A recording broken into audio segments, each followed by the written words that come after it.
Nous sommes à Veules-les-Roses, une commune qui fait désormais partie du PPI, le plan particulier d'intervention en cas de risque nucléaire.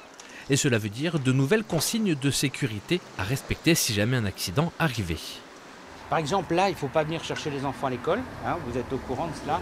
Malheureusement, non. Les habitants de Veules ne sont pas informés de ce nouveau PPI et ses consignes. C'est monsieur le maire qui vient de nous expliquer qu'on était maintenant dans le périmètre. C'est la grande surprise, quoi. Ça nous rassure quand même parce qu'on peut se dire, on sait quoi faire au cas où. C'était plutôt court autour des deux centrales. Là, c'est élargi, comme ça, il y aura beaucoup plus de gens, si vous voulez, qui seront mis à l'abri. Cette nouvelle carte, la voici. Elle englobe désormais les communes qui se situent à 20 km autour des centrales de Palluel et Penly contre 10 auparavant, mais aussi celles qui se trouvent entre ces zones. Cela représente une population de plus de 200 000 personnes contre 50 000 lors du précédent plan particulier d'intervention. Informer la population, ce n'est pas toujours évident. En bas de vallée comme ça, nous ne recevons pas la FM.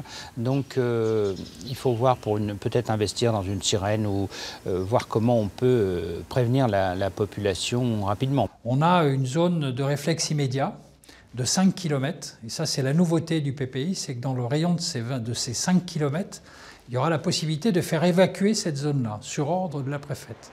Pour les associations antinucléaires, c'est un petit pas en avant, mais il faut surtout que tout suive en cas de crise. Il y aura un nombre de pastilles d'iode énorme à prévoir.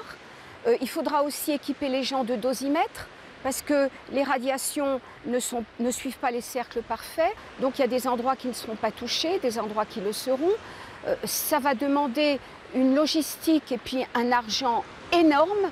Selon Greenpeace, lors du dernier accident nucléaire de Fukushima en 2011, l'impact radiologique a été mesuré dans un rayon de 100 km.